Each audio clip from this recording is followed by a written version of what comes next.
Darts World's weekly podcast.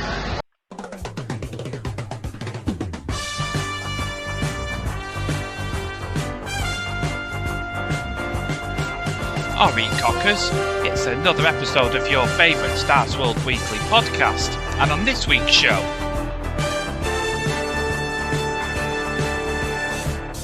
we'll check on the condition of Kim Huybrechts and the European Darts Tour, plus the MODUS Super Series.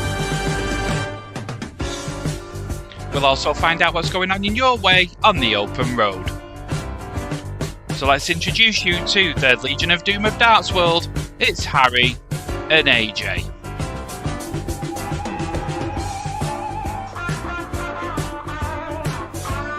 Hello and welcome to episode 16 of the Darts World Weekly podcast. My name is Harry Masterson. And I'm AJ Emston-Toft, and how are we doing this week? Very good, AJ. Obviously, we've got plenty of stuff to discuss regarding the darting spectrum at the minute, with the Euro Tour happening over the weekend, as well as the MODUS Super Series and some off-the-field incidents as well, which we will discuss.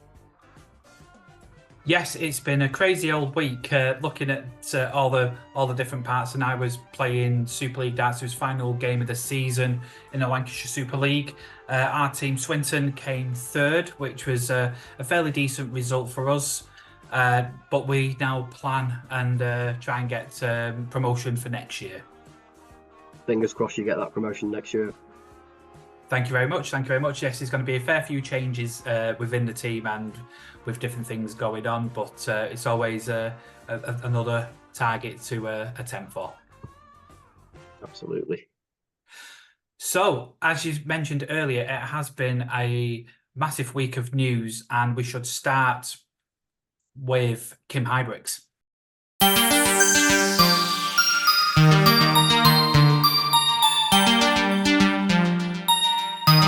So yeah, Kim Huybrechts, there was a incident over the weekend, and obviously this is horrific what's happened here. He was at a Belgian Cup final over the weekend, and after the game he was basically assaulted by these football fans. He's got 2 fractures on his shoulder now. So, and it's on his throwing hand, so he's pretty much ruled out until he's better. Yes, as he is a supporter of Royal Antwerp, he attended a cup final against Union Saint-Gilloise in the Belgian Cup in Brussels.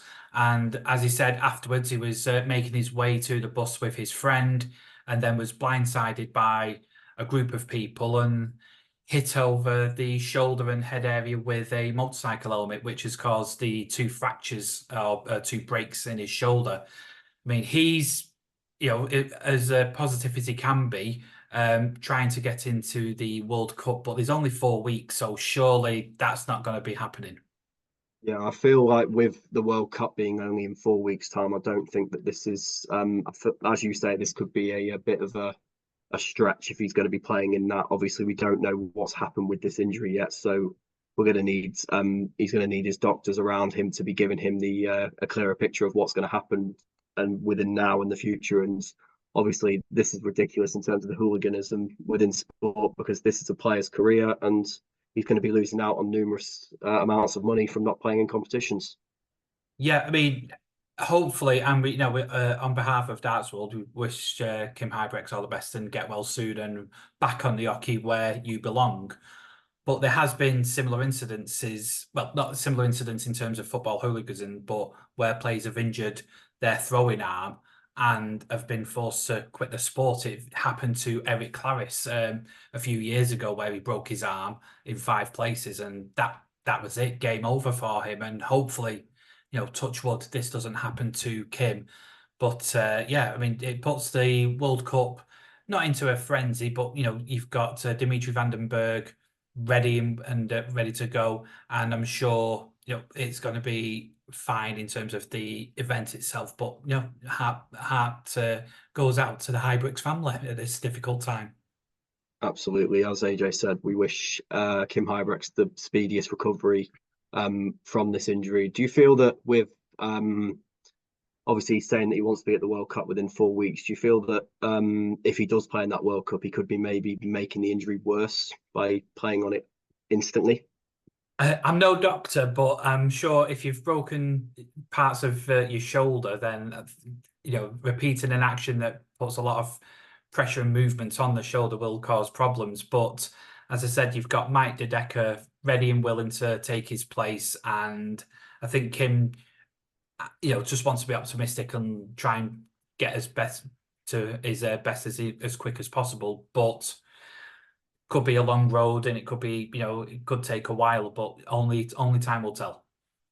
Exactly. Kim Huybrechts has been around this sport now for many years. He's played in the Premier League. I think he's played a couple of times in the Premier League. He also had that run to the World Championship. Was it quarterfinals or last 16? Quarterfinals. Yeah. In like 2010, 2011, sometime like I think 2012 actually maybe.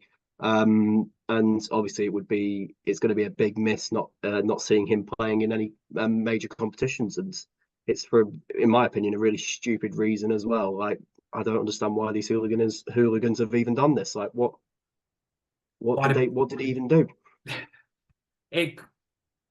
Heat of the moment, and stupidity, alcohol, whatever you want to try and throw at it. But yeah, it's a real shame for Kim Huybrechts, and as we said, get well soon. Wish you all the best, Kim. So yes, unfortunately we had to start on that sad news, but we must move on. And as it's been a very busy weekend, we now turn our attention to the PDC Baltic Darts Open.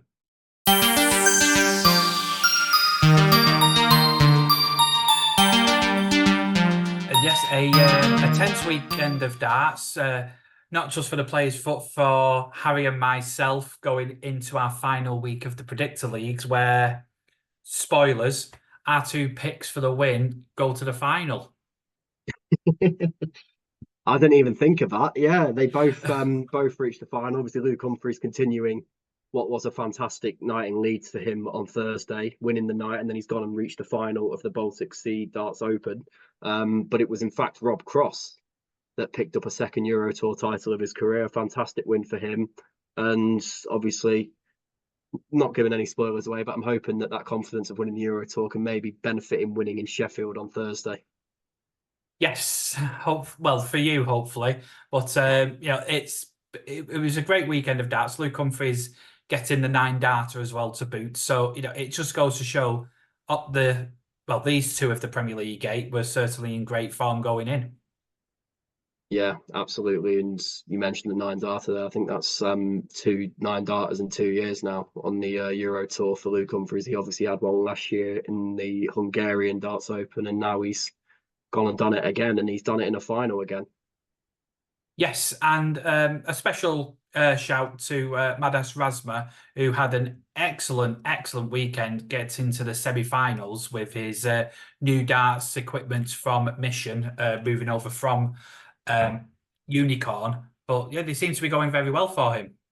Exactly. I noticed with MODUS Razma's run to the semi-finals, he won a lot of last leg deciders, and in my opinion, that's one of the main things that you should be able to do as a dart player, because you like when you talk about the last legs in sets when the World Championships is on, last leg deciders are just as big, and to be coming through a load of them will definitely be giving him the confidence to be going into future tournaments and maybe going as far as he did this weekend. And obviously the new equipment, of course, obviously he was at Unicorn at the start of the World Championships. He moved to Mission this year, and we're now seeing the benefits of him moving to Mission from what we saw in Kiel over the weekend. Yeah, and if you look at the list of players he took out, I mean, Dave Chisnell, Joe Cullen, and Ryan Searle. No gimmies there. They were really, really tough games for him, and he proved his worth.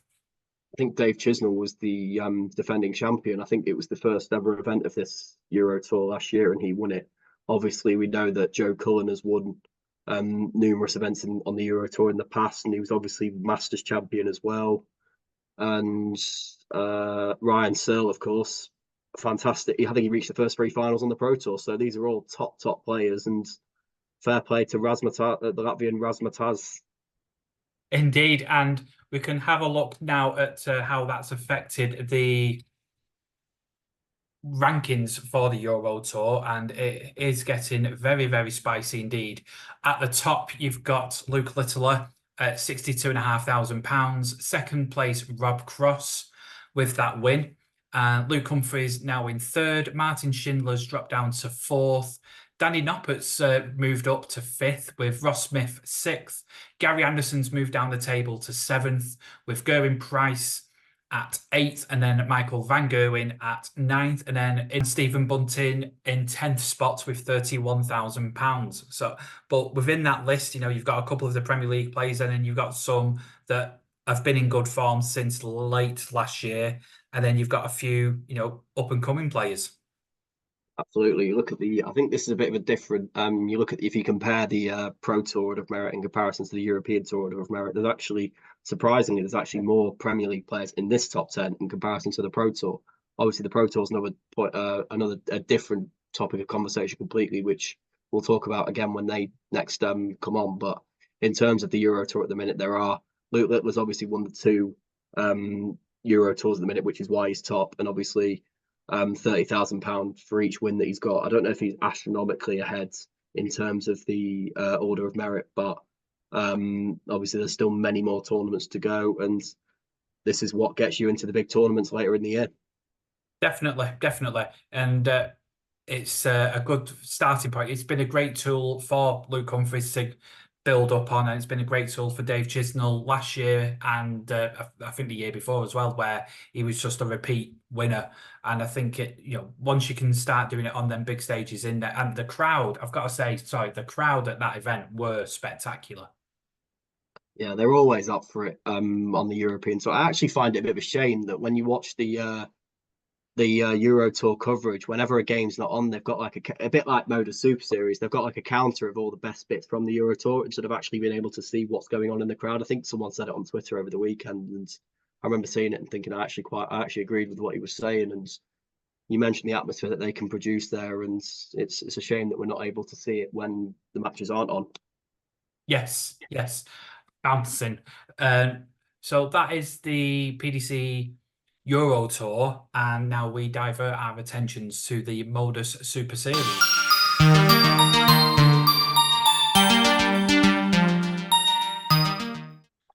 And a shock win. And we bang on about how big the ADC Vault tournaments are, and we've had a player that's benefited from the Vault opportunities, where you go to finals night, you win the finals night, and then you go to the MODUS Super Series and compete in the week.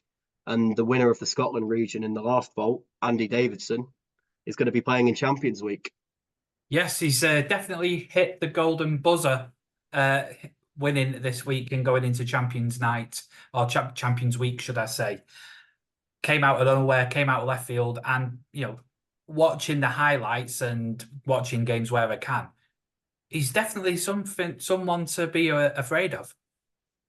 Absolutely. Was it like 40-1 that he was at the start of the week in terms of the betting for who was going to win the week? And I think he had there was one performance in particular that stuck out. It was like, I think it was 110 average or something he hit. And I actually think, I may be wrong, but I think... Sorry, what average? 110. Oh, that's not many of them happening. Not happening often then.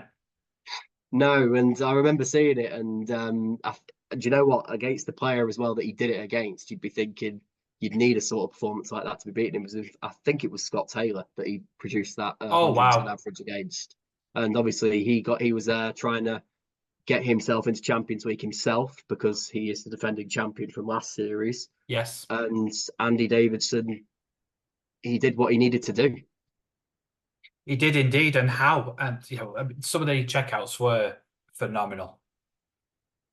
Yeah, absolutely. He showed no signs of nerves on his doubles, and obviously, as Bobby George says, it's trebles for show, doubles for dough, and you can hit your doubles and you can hit them with as fewer darts as possible. You're going to be in with a chance of winning anything, and Andy Davidson was certainly hitting those doubles, and another player that probably benefited from playing all the week and then went into the finals night and won. This is the thing that we've mentioned a few times. Does the break help or does it hinder? And on this occasion, not having a break definitely helped. He could just carry on, and he was building up momentum throughout the course of the week, and culminated in a fantastic win. Exactly, and it's another name now to add into what is looking like a fantastic Champions Week lineup. We've got 3 world champions, as I mentioned all the time. And then you've also got the ADC Europe qualifiers and Jimmy Van Schie as well that's going to be there. And then you've got Conor Heenahan, Reece Robinson, just so many Completely names. forgot about Reece Robinson. You know, first winner, wasn't he? yeah, it's been that long. But no, I mean, he is one of them highlight players that, you know, they must love on the modus because he can, you know, the bingo card of darts where big checkouts, loads of 180s, you know, that's what people want to see. And he delivers. Exactly. And you look at the I think some of the other players as well are favourites of the Modus Super Series. Obviously, we've got Conor Heenahan, one of the first players to hit a 9-darter in the. I don't think he hit it on the. I think he hit one on the Super Series, and then he had one on the Live Lounge before it as well. Yeah. So he has been a stalwart. And then you've got other players that are going to be making their first appearances in Champions Week with the likes of Bradley Roos and Bradley Brooks. Yes, it's going to, as I said, this Champions Week is turning out to be the most eclectic, but at the same time the most exciting because you think the sheer quality involved it's going to be, as I said, it's going to be a fantastic week. This may be a bit harsh because obviously with how many good names that are going to be there, but have you got any idea who may be the winner of this Champions Week? I am not even attempting a prediction. I've not been great at predictions. I'm more cesspit Peg than Mystic Meg, but you know, it's going to be. All I know is Darts is going to win. That's my prediction. Darts is going to win. The fans are going to win. Darts always wins. So there is the Modus Super Series, but we've got to get our bags packed because it is now time to go on the open road.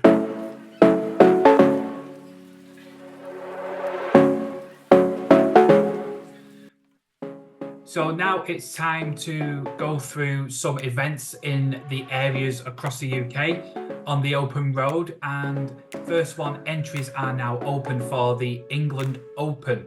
And this is at the North Devon Resort.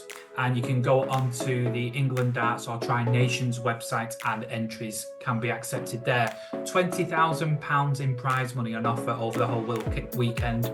Various mixed events and pairs and singles, and there's boys and girls events as well. So a great weekend of darts there in Devon. Moving on, we have got, it's not a tournament, but it's more of a charity event. It is the Defence Darts Community and it is Operation Bullseye. And that is at the Grand Hotel in Blackpool, where 16 professionals are pairing up with 16 military players. And plays including Colin Lloyd, Jose de Souza, Damon Hetta, Chris Dobie, Glenn Durant, Dimitri Vandenberg, Alan Suter, Dieter Hedman, and you've also got John McDonald as MC and Russ Bray as your referee.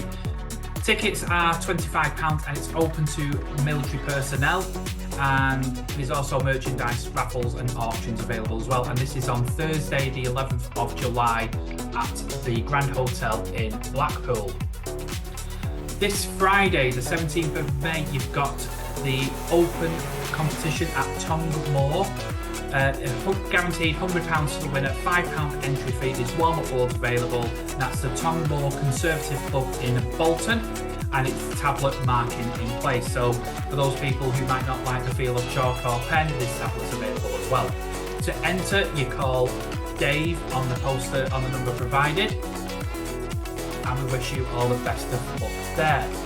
And also you have the Head Neck Cancer Foundation Open. This is on the 6th of July and this is at Higher Earlham Social Club. Entries are still available. £10 per entry, and entry is available on Darts Atlas or search for HNCF Open on your Google, and that is presented by Darts World. So there are all your events, and if you are playing any events this weekend, we wish you all the very best of luck, and take some pictures, take some videos, some good times, good checkouts, and send them in to us on Twitter or X or Facebook. And you never know, might be in the next episode. And as AJ mentioned, obviously best of luck to anyone that's competing this weekend in all of those events that you mentioned. That military tournament with all the pros and Russ Bray and John McDonald as well. That sounds like a fantastic tournament. And I'm sure there'll be a big turnout to see all them star names in action. Definitely, and it's the right time of year in Blackpool because you've got the World Match Play around that time as well. And I know for a fact there is some local events at Q's Sports Lounge around the same time. So if you're playing, if you're watching, if you're spectating, or if you're just going for a good old time in fancy dress, Blackpool's the place to be in the summer. Always been the place to be in the summer. Never moved from Blackpool. That's the one thing I quite like. Obviously, got the World Championship, which is changed venue in 2008, but Blackpool's the one venue which never changes, and I hope it stays that way as long as possible. Yeah, the Winter Gardens is such a fantastic venue, and everyone said back in the day when the first championships was there, they're going, it's a bit odd having it in Blackpool, in a big room, and now, tickets are like rocking horse poo. You do look at it and think, obviously, how are they managing to cope with the heat that it is in July, and they have it in a ballroom of all the places as well, with all them lights on as well. But everyone makes it work, and I actually applaud anyone that goes to Blackpool in fancy dress, because trust me, I would not even dream of wanting to go to the World Match Play in a fancy dress in that heat. Not a chance. No, it's going to be definitely a scorcher, and we at Dartsville will be bringing you the very best in action there. But before all of that, there's one more week to go in the Premier League, and not just the Premier League, but the Predictor League. It is 88 to Harry. It is 90 to myself going into that final week. And what a week it is going to be in Sheffield. Absolutely, the second stage of this Yorkshire double, and the Predictor League the stakes have never been higher now. 2 points in it, and 1 week of fixtures left to go, so it is all to play for. I need this week, but in my favour next week, and AJ will be wearing that Liverpool top. Oh, don't say that. Don't say that. I've already been told by a very, very dear loved one that there will be divorce papers if I'm wearing that shirt. So I've been warned. So you don't want to cause a divorce, Harry, now, do you? I don't want to wear the Liverpool shirt either, though. So you got to think. Yeah, for but yourself. you're young. You can get away with it. I can't now. Yeah. I've got too much to hold. I hate Liverpool. I can't do it. So let's go for it. First game of the night is Luke Littler versus Peter Wright. Now, remember, these are seeded, so it's 1v8 and so on and so on and so on. So, first game, Luke Littler versus Peter Wright. Harry, who have you got and why? Well, it's literally a repeat of the fixture this week. Same stage again, and I feel like it would be silly to go one way when it's quite obvious that it might probably go the other, and it's bottom versus top. So logically, you got to go with top, haven't you? And I'm going to back Littler to win this. I think Peter Wright, in his head, I think he just wants this Premier League campaign to end now, so he can focus on other tournaments. He's had a good run in the Pro Tour. I think he's had a couple of quarterfinals, a semi as well, and he may just want to focus on that again. But this Premier League campaign needs to end, and it's going to end against Luke Littler next week in Sheffield, and I think it's going to be 6. I'm going to go 6-2 again. I was thinking along the same lines, but I think Peter Wright might try and go out with a bang in some sort. But I think, as we said, Luke Little's just be that bit too strong for him. But I think there's going to be 2 breaks, and I'm going to go with 6-3 again. Fair enough. So that moves us on to game 2, and this is the one. This is the game with all the permutations, and not just in the Predictor League, but in the actual Premier League itself. You see what I did there? It's Nathan Aspinall versus Mike Smith. And again, we both said last week it was a coin toss, and the result last week was, last night, tonight, this morning, I don't know, was Michael Smith winning 6-3. But I think this week is going to be a different week. This is a fight for 4th, and it's a fight for the playoffs. And when it comes to clutch darts at the time when it's needed most, Nathan Aspinall is usually the man to do it. I'm going to go with him 6-5. I think Nathan Aspinall will have what happened last year in the back of his mind as well. I've said this all through this campaign that he will want to right the wrongs of last year. He was so close in terms of qualifying for the playoffs last year. It was literally the 9 wins that separated him from Johnny Clayton last year, but it's in his own hands this time around. And Yes. I feel that this will be an opportunity that he won't let slip. I think he beats Michael Smith, and I think he beats him 6-4. I think this. I think this is going to be these additional points on the score. This is going to be the week where it's on. And Michael Smith has to win this game just to keep himself within a shout of Yeah. qualifying. And again, if it does happen, if Michael Smith does win, Nathan Aspinall's going to be biting his nails again, waiting to see what happens at the end of the night. Indeed, indeed. Moving on to the bottom half of the bracket, and then you've got Luke Humphries, fresh from his win in Leeds against Gerwyn Price. I think I'm going to back Luke Humphries on this one. I just think, even though it may not be as a welcome reception next week in Sheffield as it was this week in Leeds, I don't think that's going to play any factor. I still think that he's going to be determined to finish this campaign on a high. He's going to want to top the table in his debut campaign, and I think that he will win this 6-3. I think you're underestimating the Yorkshire effect because you have city and city rivalries, within counties, but I think in Yorkshire it's a completely different beast. It's Yorkshire first, then your city. So I think Luke Humphries will get a good reception there. Especially putting that white rose on his shirt. Definitely will help. I again, I'm going the same result, but I think the score is just going to be slightly different, and I think Luke Humphries is just gonna go on a tear here, and I think it's going to be 6-2 to Luke Humphries. This moves on to the Battle of the Greens, or Green and Turquoise. MVG Michael Van Gerwen versus Rob Cross, and again, Rob Cross has got the chance of playing spoiler for one of us, depending on how we pick. I mean, I think Michael Van Gerwen, he's starting to really find his form. I mean, this is his first runner-up spot for this season. He's had his 4 wins, he's had his runner-up, and then he's been somewhere. But I think this is now where MVG is just finally clicking, and I think he's going to do a number, and I think it's going to be 6-3 to Michael Van Gerwen. I'm gonna spice things up and go the other way on this one. I think Rob Cross may want to end on a high here.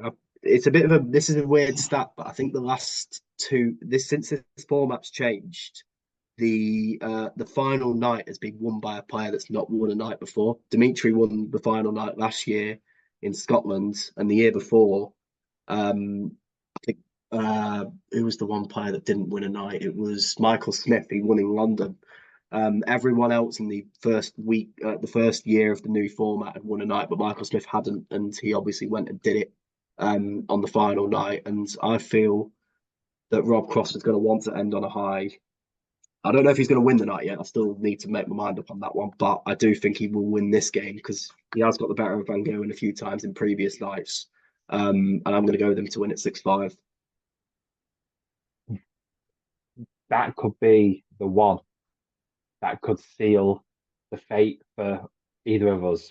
Now, we have got the weekly winner as well to think about. And again, looking at the way the brackets are formed, it could make for a very interesting evening.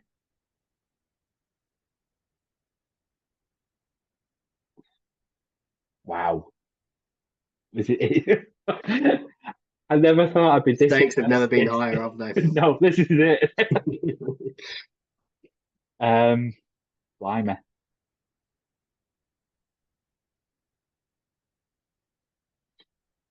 I'm going to go with Luke Humphries winning. can see that. I can see that. I feel like even though if it goes with our predictions, he won't top the league if he does win, because obviously we've said Littler to reach the semi-finals would beat him right. So it would still be a nice way to end the league campaign for him, winning 2 nights in a row, and I could very well much see it. The Yorkshire double both going to the same player. That would be a remarkable achievement for Luke Humphries. But I've got to spice things up here. I'm going to go with Rob Cross. Ooh. I think it might just be a point. It won't be enough in terms of him qualifying. I think tonight's all but sealed that fate for him. But I think he's going to want to end on a high. I think Luke Humphries, if he does go to that go through to the semi-finals like we've predicted, there will not be as much on the line for him. I think second place will be his position come the end of the league campaign. And he won't be moving anywhere. So I feel like Rob Cross is going to want to end it on a high, and I think he's going to be the one that wins in Sheffield.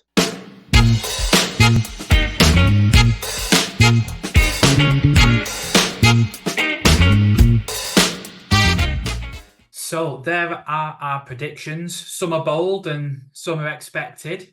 But what do you guys think? Why don't you hit us up on our socials or comment below on YouTube? Tell us who you think's going to win. I'm not talking about the Premier League. Who do you think's going to win between me and Harry? Who's going to be wearing the forfeit shirt? Oh, I hope it's you. I really hope it's you. I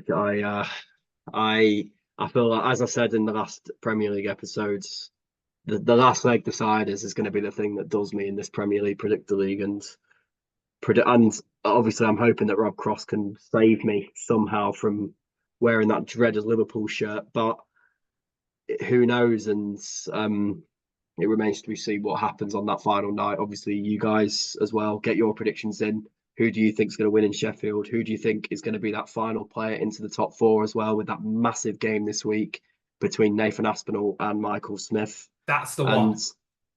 Who do you think's going to win? Who do you think's going to win it all? Yes, and then we've got the finals at the O2 in London, and I will be there. So if you are there and you see a strange person with a microphone in his hand, don't be afraid. It's only me asking what your views are and who you think is going to win on the night. Expect unexpected questions is all I say. So with all that said and done, it is game, shot and match for this episode. I hope you enjoyed yourselves as much as we've had. My name is AJ Amston Toft. And my name is Harry Masterson. And we will see you in the next round. And you're wearing a Liverpool shirt, Harry.